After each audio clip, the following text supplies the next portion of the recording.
It's Sandra. Welcome to another episode of Asexualise, my asexual life. This is a place to be for education about asexuality, all things asexual. I share my asexual life journey in order to help you in yours. If you haven't already subscribed, please hit the great big subscribe button right here, right now. Please hit that bell icon so you get notified of every time I go live like now, post a new video. So in today's live stream, we're going to be discussing why I went with a independent route to publishing my Asexual Perspectives book rather than a traditional route. So in other words, why did I publish Asexual Perspectives independently? Now, so if you haven't read Asexual Perspectives, you don't know what this book's about, your new channel. I wrote and published this book in 2017. And it took me a year to write and publish it. There's 47 different asexual stories in it. I'm one of the 47. And you might know that many people publish their books traditionally through traditional publishers. And you might think that, you know, that's the way to go, that a book that's not traditionally published isn't professional. And you might have kind of skepticism about it. But I'm here to tell you that you couldn't be further from the truth in many ways. So with Asexual Perspectives, I think it's very important you know the reasoning why I published it independently. I say independently because I actually use my own imprint. So I'm a registered publisher with Nielsen. Nielsen are the ones that basically control all the imprints in the UK. And I'm a registered publishing imprint with Nielsen in the UK. So with the printed edition of my book, it's under my own ISBN. This gives me a huge advantage because it means I can have it on standard distribution on Amazon, which means that bookstores can actually buy it. You know, they can stock it, and you can order it from all good bookshops. So it's on the Waterstones and Barnes and Noble websites as well. Now, there are lots of advantages to independently publishing a book as opposed to traditionally publishing a book. Now, I told you I was at the Speaker Bootcamp for 3 days, and my last day of the Speaker Bootcamp was last Sunday. Well, I can't believe it's gone so quick this week because we're now on Friday. And I'm in this book called The Book of Why and How. I think this was a best-selling book. It's by this guy called Corey Poirier, and I've been friends online with him for some time now. Now, I'm in this book on page 179, I believe. So I just want to see if I can find myself here. Yes. So there I am, Sandra Bellamy. There. Okay. And I'm next to this guy called Jack Canfield and above Robin Sharma. Now, these two are very, very well-known top entrepreneurs, and I am actually in the middle of them. So this is an incredible thing for me. I think this was the best-selling book, so that means I'm part of a bestseller. I've got bestseller status in that way. And yeah, but this is the independently published book, and it's written by the guy Corey Poirier who did the 3D Speaker Bootcamp I went on last weekend. And I'm telling you this because he independently published book, then he decided to go with Morgan James, a traditional publisher. And so at the Speaker Bootcamp, I asked him, why did you then decide to reprint this book with a traditional publisher? Why not keep it independent? And his answer was because of the distribution that you got through having a traditional publishing company publish a book. That, you know, he got it through the distribution, but also with Morgan James, they gave him a very, very good deal of 30%, which is very unheard of for royalties for an actual traditional publisher. You don't usually get paid that much. The average is about 12%, I believe. So anyway, yeah, so I was really happy to be in this book. It's a really good book. You should grab a copy on Amazon if you haven't already. The Book of the Book of Why and How, should I say. So yeah, so this is the first original one, which is independently published, then he traditionally published it. So in the boot camp, I asked in front of everyone, like, why did you do that? And then he was explaining why, and I did this in front of a live audience. So I also got to talk about my Asexual Perspectives book while I was asking him about the Book of Why and How. And so I was explaining about asexuality. I was explaining what happened to me.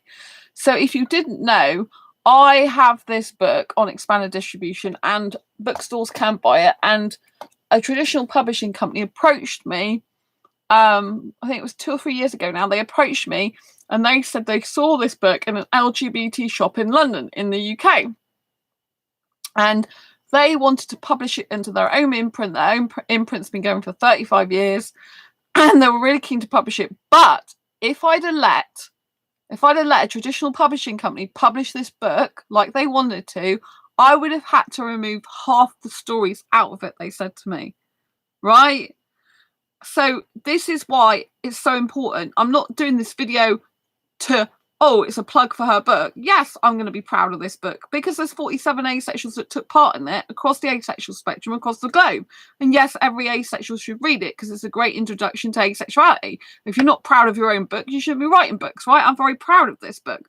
But the whole point I'm telling you is why I didn't go to a traditional publisher. It's very important for this book and for asexuality. It's because they wanted to remove half the stories in it. Now, bear in mind, this book is called Asexual Perspectives, 47 Asexual Stories.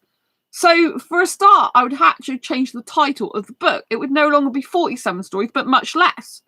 So what does that mean for asexuals? It means you would have been getting less information that's currently in this book. You'd be at a disadvantage because there would be less stories in it, less people telling their perspective, less stories to relate to. And one of those stories that was removed from the book could be the one that stops someone feeling lonely and like they have no one to relate to, because that one particular story might be that's the ultimate story that just resonates with them and so like them and stops them from feeling alone and for feeling broken. Right? So if I'd have gone with a traditional publisher, the 30, they were been going for 35 years. They approached me on Twitter, and I was happy they approached me because obviously my book's high quality. They wouldn't have approached me unless they didn't like what they saw, right? So that I know that I was really good. But when you dove into it and they said, well, we have to remove half the stories because we want the book to be lower in price, we want there to be less stories in it, and the crux of the matter was they don't like it, the fact there is some stories in here that are not so pleasant. They've got elements of sexual abuse in there and they needed to keep their imprint very squeaky clean. But in the real world, in the asexual real world, there is situations where sex and love and life isn't always pleasant. There's nitty-gritties, there's grey areas, there's things that don't go right, that things aren't so good. I personally like to have my own imprint quirky books because quirky means different anyway. So you expect different books. And I like to keep it to realism as much as possible. I like the stories to be told in the own words of the people in the book and how they perceive their situation to have been. And I like them to show every way about it, the good, the bad, and the ugly, and everything how they really feel. I don't like to censor these things, right? Well, obviously the people can be anonymous if they want to be, but in actual terms of censorship and making everything nicey, smooth, don't want to upset anyone, I don't believe in doing that because I know some asexuals have had bad experiences. And if you take them out, it's just not really being very representative of asexuals across the spectrum, right? Because everyone has the right to have a voice. And to have removed half the stories out of this book is removing half of the voices of asexuals, all because of appearances, because they have this image they want to protect. You might have noticed on this channel, I'm very blunt, I'm very outspoken, I'm very honest. Heather, keep the book original. Thank you, Heather. Lots of love. Lovely to see you here. Yes, so yes, I am. And I'll tell you what happened because it's really interesting. So they said about removing half the stories, and I'm glad you agreed to keep the original. They also said, the traditional publisher also said that they would want all my reviews. Bear in mind, these are reviews that a lot of them are organic, so I haven't tried to force people to do them. I mean, all of them are organic in the sense I haven't forced anyone to do any reviews or anything like that. But there are some people that I know who've reviewed the book. I know of as friends, for example. But even so, it's their own organic, they've done it off their own back. I haven't forced them to do it or told them they have to do it and stuff like that. But there are a lot of reviews that are organic, as in the sense I've never spoken to the person before personally. I don't know them. And, and so they wanted to take all the reviews that I built up over the years. Also, what's even worse, well, second worst thing, because first is removing half the stories they wanted to do. So the next worst thing was, what was it? They were saying to me about removing half the stories. Gosh, my brain's gone now. It's got really late in the morning here, but they were saying about removing half the stories. Oh yeah, and that I would need their permission to quote from my own book. Now, if you've been on this channel a long time, you will know that I do Asexual Perspectives Awareness Month every July. I read from this book for a whole month. And so we healthy decisions on these topics. Exactly, Heather. We like healthy discussions. That's what you meant, isn't it, on these topics? Exactly. We like healthy discussions, not just like, like censoring things. And so the fact they wanted to do that and they wanted to take, that my ability to just quote out of my own book away from me. Yeah, we need, oh yes, sorry Heather, I understand what you mean now. We need healthy discussions on these topics. That's true. And healthy decisions as well. That's true, because obviously if people have an informed opinion of multiple or different opinions from all points of view, it's a healthy decision that people will make, because it's a well-informed decision. That's what you mean, isn't it? I really, really appreciate that. It's totally true. So I just thought those three things together, removing the stories, wanting all the reviews for their own, basically, and also, not being able to quote from it without their permission, I just thought was really ridiculous. And I had to, even though they approached me on Twitter to publish my book, I had to go through all the application process and write down my whole marketing strategy, which I think, it's basically like you're trying to steal my strategy or what? Because if you didn't already know, even if you go with a traditional publisher, so I mentioned earlier I was in the Book of Why and How. When I spoke to Corey, he said even when you traditionally publish a book, because he did get this one published, this one, I was in this original one, but then the other one they did get this traditionally published afterwards. Even he said that what they don't tell you is you still got to market your own book. Even if you're with a traditional publisher, you still do have to do a lot of the marketing yourself, right? So at the end of the day, what happened was they talked to their marketing team, and I wasn't happy because they spoke to me on the phone. This guy from the company spoke to me on the phone, and he said to me, oh, we'll offer you 15%. Don't forget, in Amazon, you get up to 70% royalties.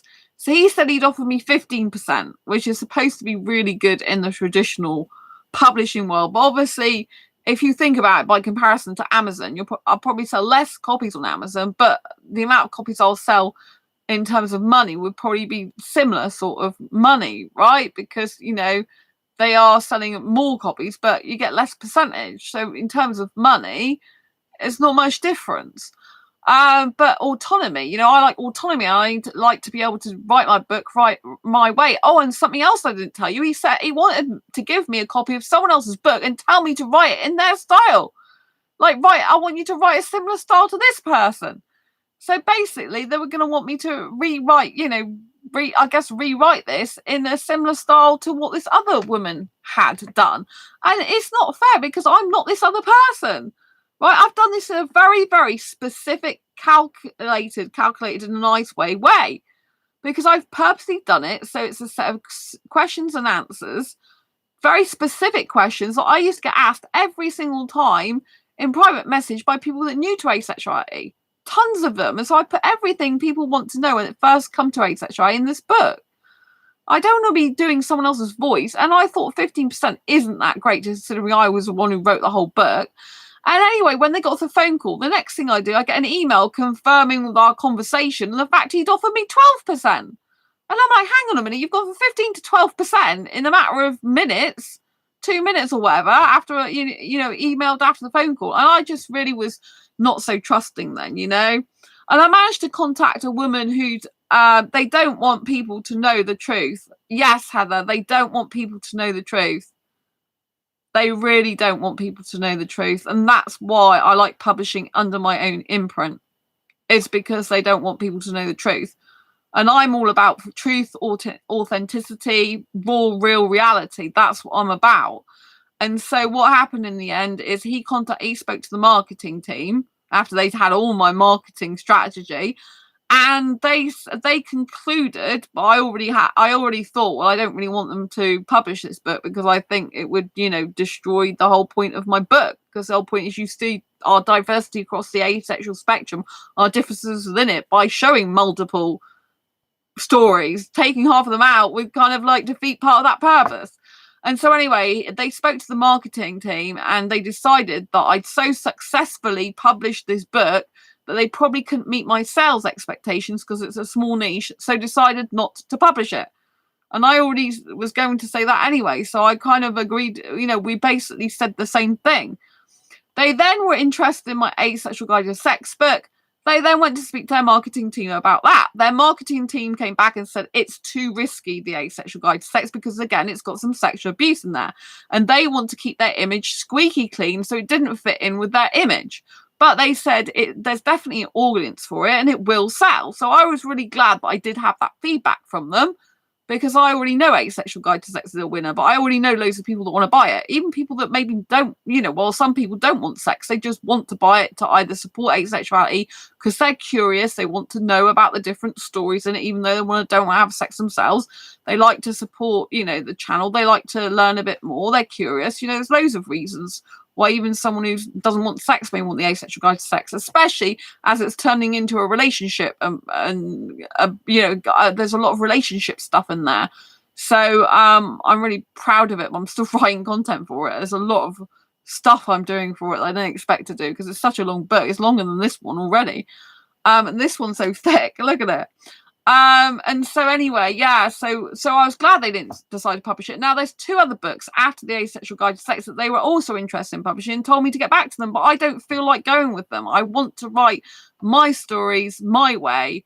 They want you to conform to them. Exactly, Heather. I'm a non-conformist. I cannot see me ever being happy, really doing that. I'd have to specifically write a book where I knew that they were going to publish it and everything that goes with that, with the purpose of them specifically publishing it. I like the idea of reaching a big audience on distribution, but at the end of the day, the whole point of my books is they're different. The whole point is I give asexuals a voice, and it's their real voice. It's not some made up rubbish. It's not some constructed rubbish. It's not some squeaky clean image stuff that, I don't, like asexuals get so fed up with sensationalizing sex and how everyone says it's great and everything. But they want the truth. They don't want to be fed this rubbish that everyone talks about, that everyone likes sex. I think it's disgusting that the whole society mostly is all hell bent on, oh, we all love sex, it's natural. It's not natural for the people it's not natural to. Right. And it really aggravates me a lot because it's like, there are people that just don't like, want, or need sex. And that is perfectly fine. It's perfectly healthy for them to not do that because they don't want it. What would be extremely unhealthy is if you had a person kept going on about have sex because it's healthy when the other person didn't want it. That's totally unhealthy. I mean, a lot of society have got things backwards, if you ask me. You shouldn't be telling anyone something's really, really healthy if they don't feel like it's good for them and they don't like it, they don't want it, and they don't need it, How can it be good for them if they don't actually feel that way, I always like the movies. Heather, I like the movies too. We should have more asexual movies or no sex movies. I love. But so Asexual Guide to Sex is obviously the next book, and I've got another one planned after that. The other one I'll probably be starting this year as well. I'll be publishing my Asexual Guide to Sex, but I'll probably be starting the other book. That viewer discretion advised. I always like the movies that viewer discretion advised. Yeah, I usually watch like the PGs, you mean, and the 12A and stuff like that, and parental guidance. I like it when there's no sex in movies, and there's I like the kids type movies, the superhero type movies, all that type of thing. It's really important. I love that, but I just wanted to let people know on this live stream why I didn't go with a traditional publisher, because I don't want to stop asexual voices. I don't want to have half of them removed. I don't want us censored. I think we get enough censorship. You know, and I think it's nice to have a piece of history where asexuals are actually telling their own truth, not other people's, and not being pushed to say what people want to hear, you know. But yeah, so far, I mean, this book is about 541 pages, I think. Yeah, that's 541 there. But the one that's Asexual Guide to Sex, I think it's already about 600 pages. So yeah, it's going to be a big book as well. But I'm confident it'll be really, really amazing. But yeah, if anyone hasn't got a copy of Asexual Perspectives, this is available on Amazon, Barnes & Noble and Waterstones. And that's another thing. Just because I'm not a traditional publisher doesn't mean to say I haven't been able to get it into bookstores. Now, at the moment, I've only got this book in Barnes & Nobles and Waterstones online, not in their actual retail shops. So I have to see if there's any way, as an independent publisher, I can actually get this into retail shops. It is in 5 libraries in the UK, including the British Library. So that'll go down as a piece of history forever. So I'm really proud of that. But, you know, like trying to get it, I don't know how easy or hard or difficult it'll be to get it into bookstores. I believe you have to use an independent distributor, not Amazon. But Waterstones and Barnes & Noble have this on their actual website, so it seems logical that they should get it into, oh, excuse me, I've got hiccups, get it into the store. But once the Asexual Guide to Sex comes out, I'm going to be pushing that a lot more, because obviously if that book was in their bookstores, it would sell like hotcakes. So I think they should have it on their bookstores, but I'll have to try and see if I can talk to them at the time about it, see what can be done. And then get my other books in there as well. But yeah, I think it's really important. But also on Amazon, there's other bookstores, independent bookstores, that are actually selling my book as well. So even though I'm my own my own publishing company, I've still managed to get it online in the Waterstones and Barnes and Noble, and that is amazing in and of itself, because I mean, they're kind of like, especially Barnes and Noble's like the prestigious bookstore, if you know what I mean. So, you know, you can do a lot through independently publishing books. And I like the fact that, you know, when you're independently publishing, you print your own, you know, do your own book cover, you can do your own title, you can have your own illustrator, you can do the format the book the way you want it to format. Like when I was doing going off a bit, like when I did, again, I self-published Fibromyalgia Self-Help Handbook, which is this one here. This is told in a superhero style, right? And I specifically asked the guy when he's formatting to do certain font, because the font is really important, and because it's a superhero style book, I wanted the format to be in keeping with the theme of superhero style. So it's the way the chapters are done and the fonts used. That's really important in this book.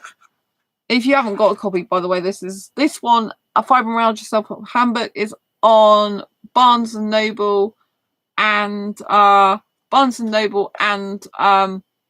Amazon. It wasn't actually in Waterstones. Yeah, although I just found out recently that Waterstones and Barnes and Noble are the same company anyway.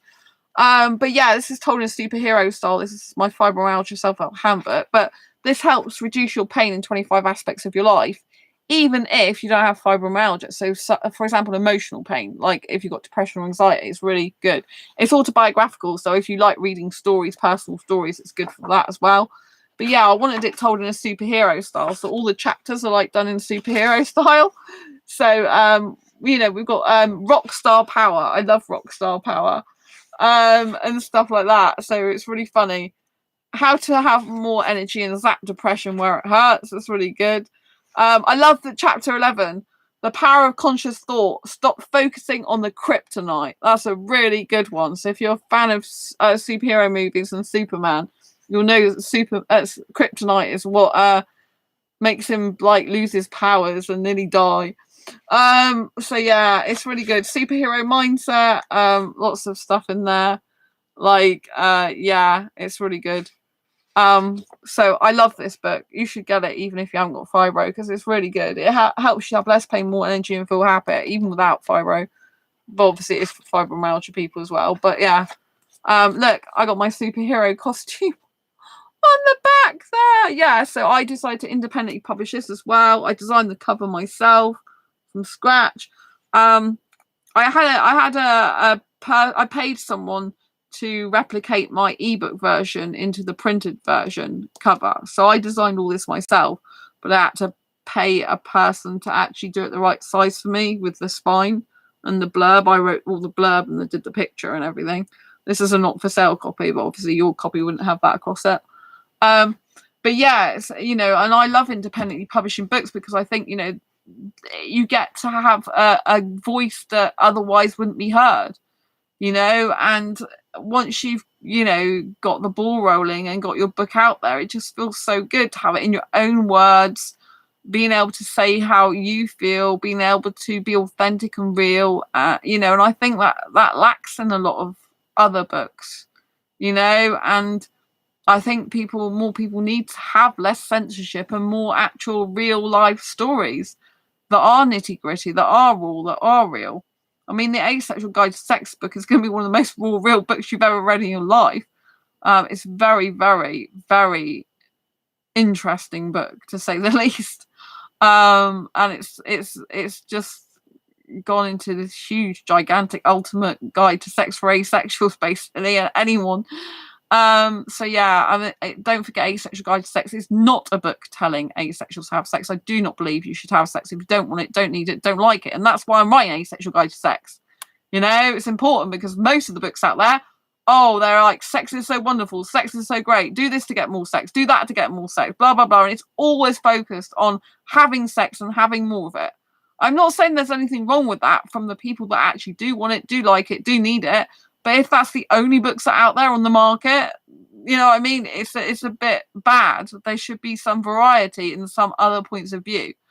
And so, I think Asexual Guide to Sex will just give the book market a shake up and will be amazing anyway. So, but I'm currently working on the attachment styles part of the book, which is very different. Sad, really, Heather says. Yeah, it's very sad, really, that that traditional publishers want to just publish things in a very conformed way that's covering up reality, and they just want people to see what they want people to see.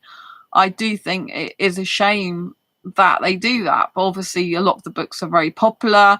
Some people do like to hear what they want to be told, but I do think, there is a place in the market for raw, real stories and people actually telling it like it is. I mean, in my book, like I said, in the Asexual Perspective book, it is a question and answers. The majority of the people loved it, but there was a few people that did say, they didn't like the fact it was told in questions and answers. Like I hadn't put any thought into the questions when I had, I put a hell of a lot of thought into them. The questions were all compiled from all the different messages I had over the years, asking me all these different questions, like, can asexuals, if someone masturbates, can they be asexual? If someone watches porn, can they be asexual? Stuff like this. And what is sexual attraction anyway? And how do I know if I'm sexually attracted or not to someone? And all these types of things that are in this book, basically, and covered. And so these questions were strategically done. They weren't just some random questions plucked out of thin air. And when you work with the people telling their personal stories, it's difficult because you have to do the editing to make sure that keep it in their own personal words, but it's still legible. Is legible the right word? You can still read it. And because there was one person in this book, I think they might have been autistic, and sometimes it's very difficult to read their original story. But I had to sensitively ask some questions about it because there was ones that did have abuse in their story. And it's not easy when you're trying to interview someone for a book and you're trying to deal with delicate topics. People don't realize how difficult that is. Heather, peer pressure of sex. They tell you at what age to have sex, which is so wrong. Yeah. I mean, I gave in to having sex at 16. That was a legal age, but there was a guy trying to have sex with me when I was 15.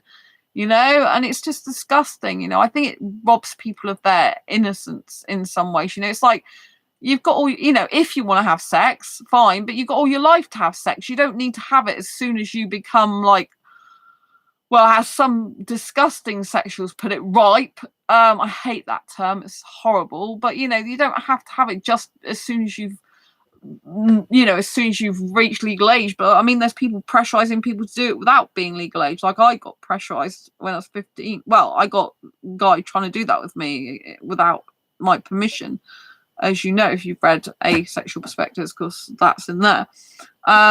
but when I was actually legal age 16, a boyfriend at the time, he was 18. When I was 15, I think he was 18 as well. So there's always been like a 3-year age gap in the past, with the guy being older in the long past.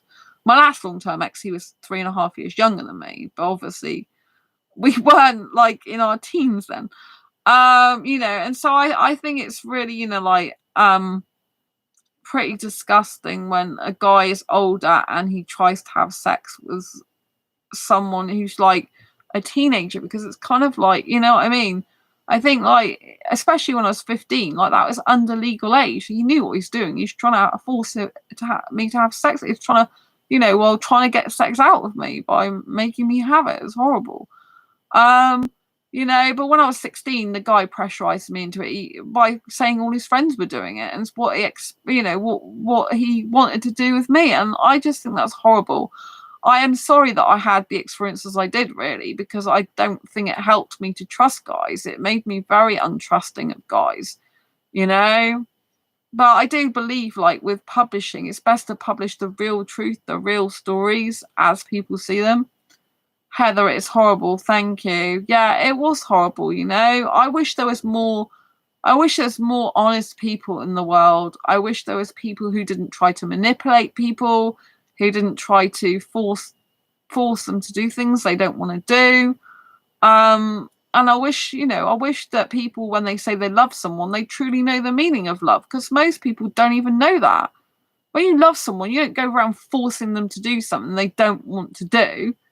You go around putting pressure on them, saying basically, do this or I'll leave you, or making them feel that way. You should be with someone who loves you and adores you and wants to spend the rest of their life with you, and who genuinely cares about you as a person, likes you as a best friend and soulmate. I do think a lot of people in the world don't even know what the meaning of the word love is. They don't understand it's about respect and teamwork and companionship and friendship, There are some people that do, but I think, there's a lot of people that they take the word love lightly, Like, it's difficult for me because I'm a hyper romantic, but when I love someone, even if I've only known them a short time, I really love them. I mean, really love them, It's hard for me to stop that. So even if I've known them over a short time, for me, the love's real, even though maybe I don't know them as well as I should do. But that's how it feels to me, And I do think, like, it's a shame when guys pressurize. I'm not. No, it's not just guys, but I'm saying that because that's the angle I come from, because I'm only interested in guys. I think it's sad when the guy pressurizes a female into, or any gender, obviously, into sex. I think it's, disgusting when that's what they're after. It's like, why don't you go with another adult who wants to have sex, casual sex, like you want to? Consenting love is truly important. Exactly, Heather. Consenting love and consenting sex is very important, It just saddens me when I see people that are saying they love their partner, yet they're trying to manipulate them and make them behave a certain way. And they're trying to, they're being very dishonest. And it's like, do you not understand how precious it is to find someone who loves you, who cares about you, who wants you to be happy, who wants to be your best friend, who wants to work as a team with you? Do you not understand what a precious gift that is in the world? But sadly, a lot of it is focused around sex and getting off on someone's genitals. And, it's like, at the end of the day, when you're older, like, having sex doesn't really matter that much. I'm not into sex anyway, personally, myself, because at the end of the day, you don't marry or be with the person. I don't want marriage, but you don't be with that person for their body. You be with it really for their mind and their personality and their soul, because the body can change. You don't know what diseases they're going to get, what disabilities they're going to get, what illnesses they're going to get. You don't know how their body's going to end up being. But, if you don't love the person for who they truly are and respect them and value them and think, my God, I'm really lucky to be this person, we're lucky to have each other, then, it's just ridiculous. And I'm absolutely shocked at the amount of people. Thanks, Heather. I'm just shocked at the amount of people that take love lightly these days. They don't even know the meaning of the word love. You know, I don't like it when people poke fun of other people's expense. I don't like when people are derogatory towards other people. I don't like it when people put them down, when people try and manipulate people. I just think it's disgusting. And I wish it'd stop, to be quite honest. You know, it's like these people, they're making it difficult for the person they're with to ever trust another person. There are good guys in the world. I don't want everyone to think that they're not good people in the world when there are. It's just a shame that there are a lot of people that seem to be out for themselves and what they can get out of someone else, rather than saying, hey, I'm in this partnership, this team, like, how can I make you happy? How can I make you smile each day? How can we be together? How can we build a life together? How can we actually take care of each other? People these days don't seem to want to build anything, or they like the idea of being in a relationship, but they don't actually know what it means to commit to being in a relationship, to do the work, because a relationship is work. It's like work by two people as a mature team. It doesn't matter what age that person is. I've met guys who are like 50 something and they're immature, and guys who are 21 that's mature. The age isn't the thing, it's the maturity. It's the way they tackle situations, the way they handle them, the way they deal with them, responsibly and respectfully and honestly. There's a lot.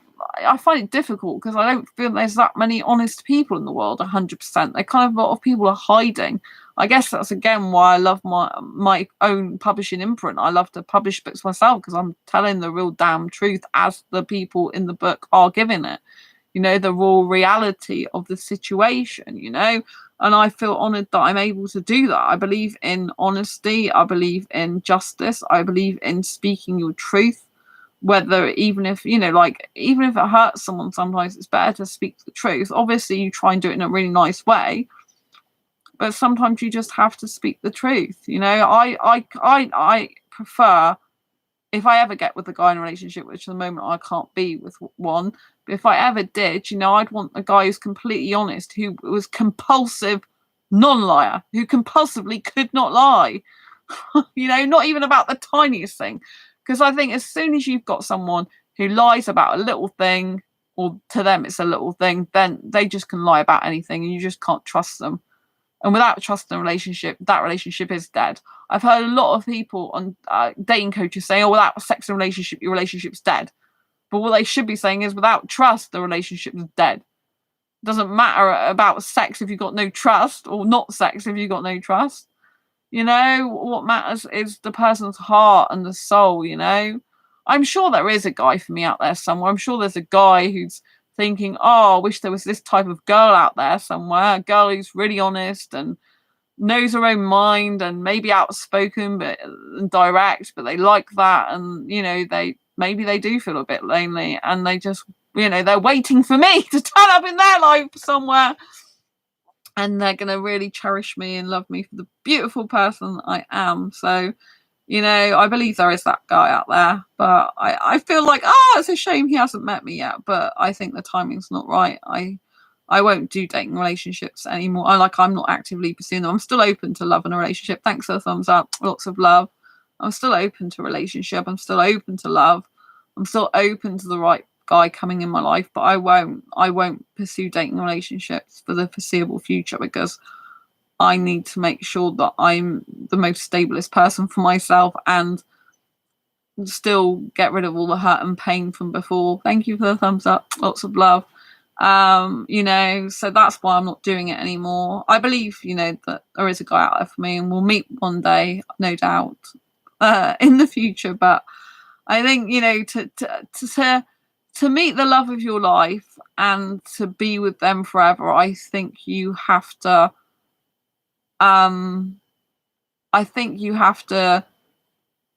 have everything not perfect, but I think it has to be right for both of you. You both have to be in alignment, I should say, and want it that badly.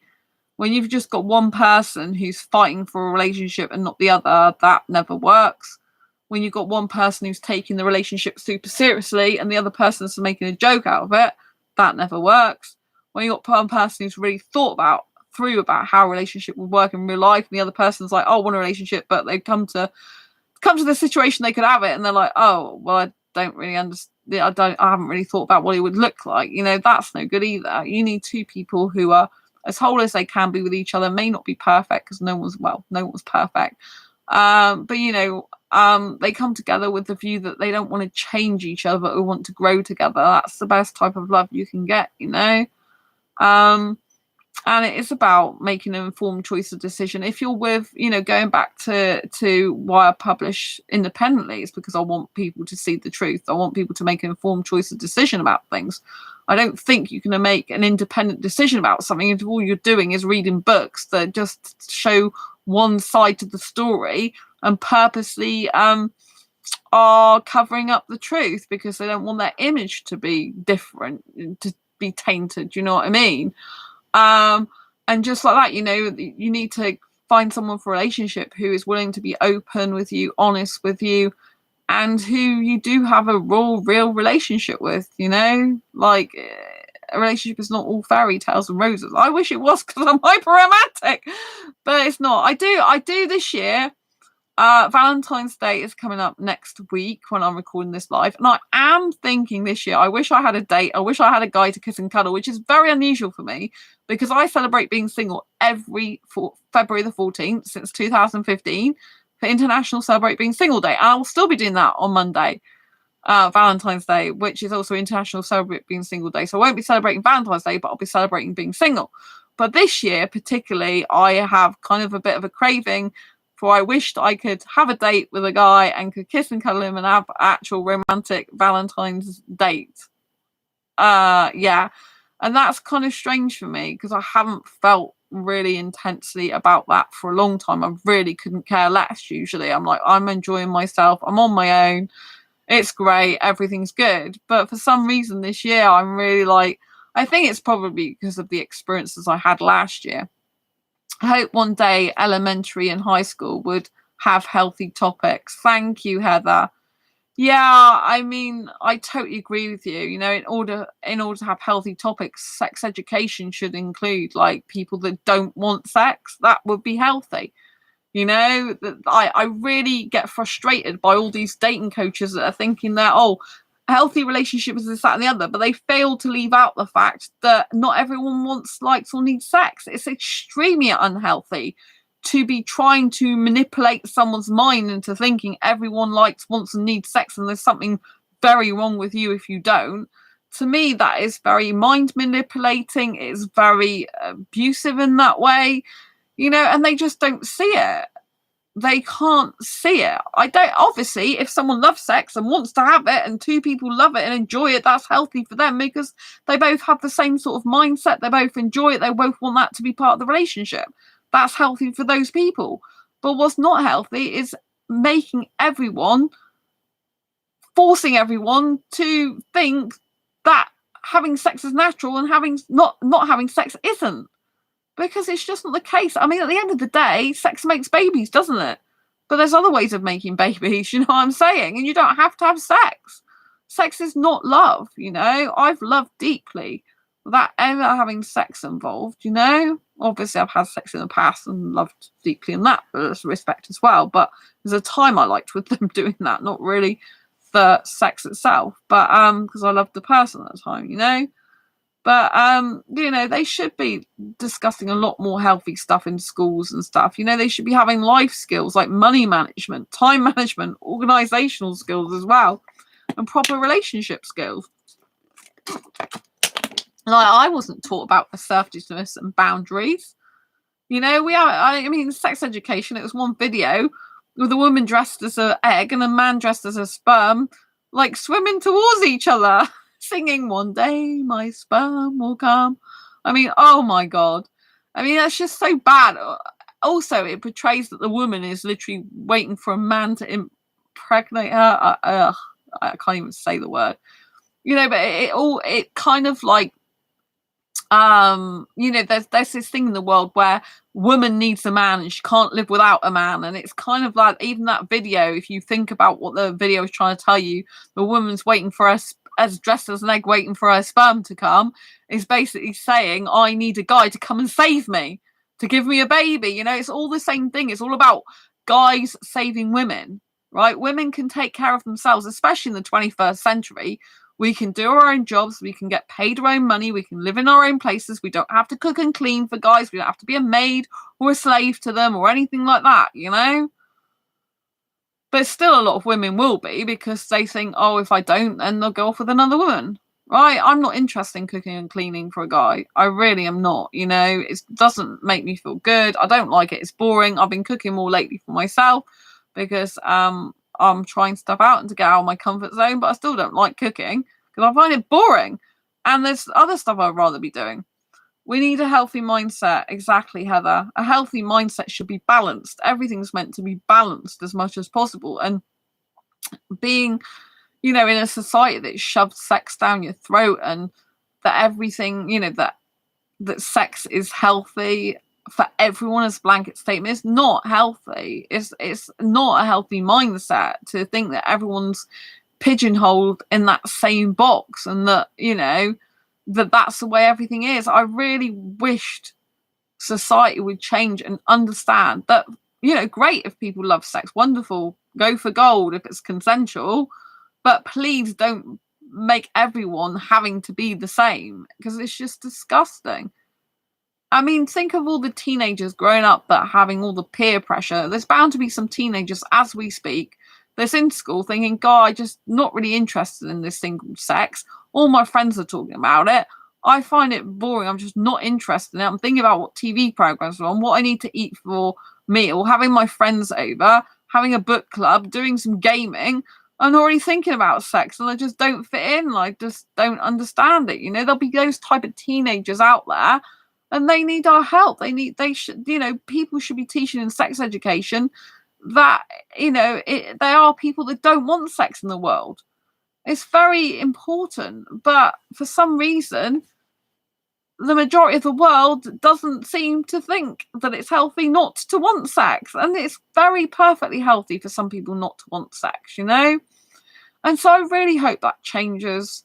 I really hope the Asexual Guide to Sex book changes things, you know? I hope people see through that book that asexuals really do think differently about sex. Even the ones that have it, they're still thinking about it, feeling about it in a different way to, you know, to what other people do. There's a distinct difference, a very distinct difference. Asexuals tend to think about sex in a more practical way, a more methodical way a lot of the time, a more concerned way, like, oh, am I doing the right thing with my arms and my legs? Because they're thinking in a more like kind of business-like way. They're thinking a more mechanical way. They're not, because they're not into sex itself for itself usually. The majority, I would say, are more likely thinking about it from a practical point of view, like, where do I put my arms, where do I put my legs, what do I do next, you know, rather than just getting on and as sexuals would say, getting on and enjoying it. They're kind of like taking their time to think methodically through how they would go about doing that from a practical point of view. You know, so they're not really interested in the genitals and what the stimulation is from that. They're more interested in, can I get this right for my partner in a practical sense with what I'm physically doing. It's very, very different mindset, you know. It's very different to having a sexual person like, oh, let's get it on, I really need to explode my load type thing, excuse the language. You know, excuse the imagery, that, you know, but I think it's very different, you know, and I really hope we have more books out. Obviously, I've got the Asexual Perspectives book out. Don't forget, grab a copy if you haven't already. I hope the Asexual Guide to Sex book is a success as well, because I think the more books that are successful, the more we break through barriers, the more we help the whole of humanity to raise awareness of different human feelings and thoughts and emotions and actions, and how there are different people in this world and everyone's valid, isn't it? You know, everyone's valid and beautiful for who they are, and they should be respected for who they are. You know, I'm absolutely shocked when fellow humans act really difficult with other people. I mean, I've been in groups. I was in an entrepreneur group, and I thought, well, this is going to be good, because it was a dating group, because this is going to have a lot more open-minded people there. But one particular dating group, entrepreneur dating group, was in it. I was so wrong about it. They were really confrontational. They were telling me I had some childhood trauma that I needed to deal with, and basically trying to force my mind into thinking that I should be having sex, that it's not natural not to have it. And I'm thinking, gosh, you call yourself coaches and you say you're trying to basically help people, you know, be better in and of themselves, you know, like you're trying to help people be themselves more and help people come out of themselves, and, you know, basically you're meant to be supporting the person, when actually you're doing the opposite. You're telling someone what they don't want to hear, and not only just what they don't want to hear, but you're going against their own sexuality. You know, they didn't take my asexuality seriously, a lot of them. They were just like, oh, you've got some childhood trauma, you've got to sort it out. I'm not going to deny I've had childhood trauma, but it's got nothing to do with me being asexual. If I wanted to have sex right now, I would go and get sex right now, but I don't want it. You know, and I've always been asexual, just didn't realise it. You know, when the guy was 6 years old, boyfriend at the time, wanted to do sexual stuff with me, I didn't. I just wanted to do the kissing. I wasn't interested in what my counsellor said when I was 17 about the whole experience. Oh, it was just exploring. That's normal. To me, it wasn't normal. It's invasion of my body parts, you know, that I didn't want to do, but I felt pressurised to keep the guy, even at 6 years old, and to get love from him, because I didn't have self-love back then. So, you know, I was definitely asexual, but just didn't realise it, you know. And my bliss is all in the kissing. I absolutely adore kissing, which I know is very unusual for a lot of asexuals as well. Most asexuals are not into kissing.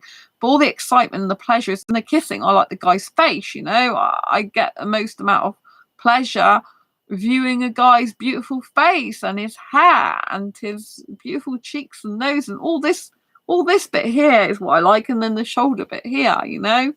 And so, you know, a guy doesn't really need his bits for me, because I don't need them. You know, I like the person's personality, their smile, their hair, their eyes, the mouth to talk to and to kiss, you know. That's my thing. You know, let's go, you know, as well, there are people that aren't asexual, but they're impotent, you know. Those people deserve love just as much as everyone else, you know. And the amount of products they're trying to shove at people who are impotent, you know, have some Viagra, have some of this, that, and the other. It's like, why can't you just accept that some people don't have sex and that it's okay, instead of trying to shove pills down them? Why don't you say, well, you can actually get love without sex? Just think of all the people that are impotent, that are really upset because they're like, I can't get it up, and so my partner will leave me, or I can't get a partner, you know, and I can't have love because I can't do this, because everyone, majority of the world, tends to associate sex with love and love with sex, you know, when they're two separate things. So for people who are impotent, saying they can't, you know, they can't have sex, is like saying to them, you can't get anyone to love you in the society that values love by how much sex you are or not having. You know, it's pretty disgusting. Keep doing you, Sandra. Everyone can do what they want. Oh, exactly, Heather. Everyone can do what they want. They should be able to do what they want. You know, we need to foster that type of mindset, though, you know. Like, we should foster the mindset with people that, you know, you can be who you truly are, you can love who you truly want to love. I think everyone should be free to love who they want to love. Legal age I'm talking about. I think you have to have a legal age still. But, you know, like, I think, you know, you shouldn't be getting into any sexual relationship until you're legal consenting age. I really do believe that's very important. I know in some countries they do stuff with much younger people, which I don't think is a good idea, because you know, any sexual type of stuff is very emotional. It's, you know, you have to, it affects your emotions, your mental state, your physicality, you know, of course. And I just think, you know, it's you know, that legal age and beyond, you know, upwards, I think everyone should be free to do what they want to do, so long as it's consensual. But again, how many schools or institutions actually talk about consent? When I was at school, there was nothing to do about consent. There wasn't anything to do about boundaries or certainly in relationships. Nothing to do about consent. No, it's just like, I said one video with a woman dressed as an egg and a guy dressed as a sperm. I mean, what use is that, really? I think legal age is so important. Thanks, Heather. Yes, so do I. I mean, I like Indian guys, as you know, but there's quite a lot of stuff that hopefully I don't see too much of it, but there's some stuff on Facebook where there's older guys having sex with girls. I mean, kids. It's disgusting, you know, and doing stuff that's disgusting to them. I mean, it's horrendous. I haven't seen that too much, but from what a little bit I have seen, it's disgusting, you know. You know, like, I like a traditional teenager style relationship, which has got no sex involved in it whatsoever. It's two best friends who love each other, hanging out together, spending time together, being like each other's bestest ever friends, talking about the world, planet, universe together, sharing kisses, sweet kisses, innocent kisses. There's so much human trafficking. Yeah, I know, it's shocking. It's absolutely shocking, you know. I'm in the UK. I don't usually watch the news, but I was over with my parents seeing Angel, and there was stuff like people in the police force, men. I don't know if I should say this because it's disgusting, but men were texting women they want to rape them. I mean, that is just sick. This is police officers doing this internally. It's disgusting. Absolutely. Just, I can't even describe it. Absolutely sickening. You know, it's like, it's just filthy and filthy as in their mouths are filthy and filthy ideas and disgusting, you know. If you're gonna have sex, I don't have sex, right? I haven't had it for over 10 years, but if you're gonna have sex, it should be a beautiful, loving, caring, committed thing. It shouldn't be in any way, shape, or form resembling a rape situation and abusive situation. You should only be having sex in a loving, caring, committed, healthy, happy relationship. Or if it is casual sex, it should be set up in a way. I don't personally like casual sex or personally agree with it for me. But if we're going to do that, it should be, you know, in a safe environment as much as possible where there's consent and people actually doing things in a caring, respectful manner towards each other. You know, I just can't believe, well, obviously I have to believe there's guys out there that would do stuff to children and that would, you know, like, it's not just guys. I know sexual abuse that's happened with older women with kids, women with kids, even in families. It's disgusting, you know. And it just, like, it saddens me, you know. And I think until society wakes up to the fact, period, that not everyone wants, likes, or needs sex, and it's perfectly acceptable to have a relationship without sex in it and to still have love without sex, I think, you know, nothing's going to really shift. Gross, exactly, Heather. It's absolutely sick.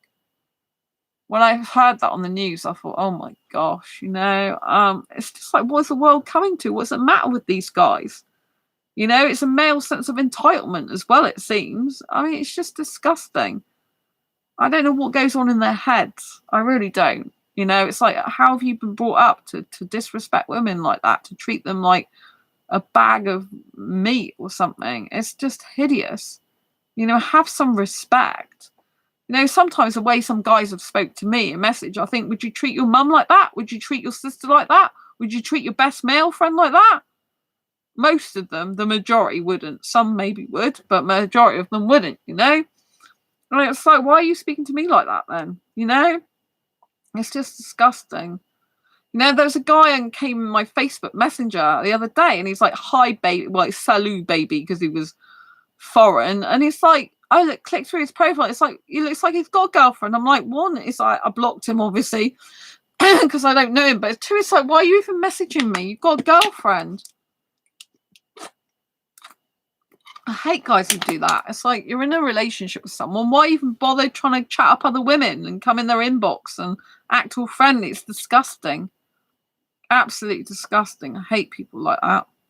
It's like totally unfaithful. I don't see the point in being in a relationship if you can't be faithful and committed to them. Don't bother. You know, just really don't bother. And, you know, I think it's a shame that there isn't enough people promoting sex in a healthy way. Like, I don't have sex, but, you know, if you do have it, it should be with two people who really care about each other, who really love each other and touch each other tenderly, not horribly, and stopping whenever you don't want to do something and exploring what you do want to do together in a safe, healthy way, which you both consent to, which you're both happy to do, going as far as you both want to do. And if you want to stop or don't do something, you just don't do it. you know, but I'm just absolutely shocked at some things sometimes, you know. That's why it's important with the books I write for asexuals that I get the damn truth out there. That's why it's important that they, like with the Asexual Guide to Sex book, I'm showing the good, the bad, and the fugly about sex, you know, because it's really important that people see the truth. Asexuals don't want to hear the glorification of sex. They can get that anywhere. They want to hear the raw truth of the situation. They want to hear, like, what's it really like to have sex, you know? Is it easy? Is it hard? What do I do? You know, how will I feel? Does this person really love me? Is this person really good for me? You know, how do I set a boundary? How do I speak up? How do I keep myself safe? All these type of questions, you know. And if all you do is write the good views about sex, and you don't have any bad views, it's like, how can a person make an informed choice of decision when they want to have sex or not based on just biased information? You know, and without knowing what they might be letting themselves in for. I think it's better to know what you're letting yourself in for. So therefore, you'll be more cautious. Therefore, you're more likely to pick someone who's better for you than being close-minded because you don't know any better, being ignorant because you don't know any better, and being misinformed or uninformed, or just being informed of one-sided stuff. You know, it's much better to have a really good overview of the picture of the, you know, the stuff that's good, the stuff that's not so good, the stuff that's really ugly, and you can make an informed choice of decision whether sex is right for you if you want to try it. You know, not just have the glorification of it with all these books saying how wonderful it is. It's like, to an asexual, that's a bit like complete alien language. Any asexuals that are not into sex but willing to try it, you know, it's still going to be an alien language because you can't relate to it. You know what I'm saying? So I just think that I much prefer overall to publish my books independently, where I can get the real truth out to society. And I think absolutely nothing is going to change in society if all we do is paint the picture that sex is great every time and, oh, get more sex because it's so good. When sometimes it just isn't. Sometimes it's not a good experience. Sometimes it's not right for the person to have. And, you know, and there's plenty of other things you can do in a relationship. There's plenty of other ways you can show love and intimacy without sex. And those should be promoted, you know. Anyway, I think I've streamed enough for now, for tonight. I've really appreciated you being here, Heather. It's really nice to see you. Lots of love. Thank you always for your support. I know there's been someone else watching quite a lot of the stream tonight. Whoever you are, I'm sending you much love. Mwah. And I wish everyone happiness. I wish everyone to find the true love of their life and to hold on to them tight in a healthy way and to really respect each other and to be very loving and kind towards the other. You're very welcome, Heather. Anyway, lots of love to you. Don't forget to subscribe if you haven't already. Hit the bell icon to get notified every time I go live like now, post a new video, or you should also have the post come up. I've got a community tab. I don't know if you've noticed that now. And I post pictures usually on there every so often, quite often actually, so you can keep up to date with what's happening in my asexual life there. Oh, Yuli, it's Yuli. Lots of love to you. Lovely to see you as usual. Lovely to see you. Lovely. If you like asexual music and you like asexual people that play music, go and check out Yuli Johnson's channel. It's really good. Anyway, I'm gonna love you for now. Take care. Lots of love to all of you, and I'll see you on the next video live stream. Bye. Thanks for the thumbs up. Bye. See you soon. Love supporting you whenever I can. Thank you, Yuli. Lots of love. Thank you. Appreciate you. Keep speaking that truth, girl. Thank you.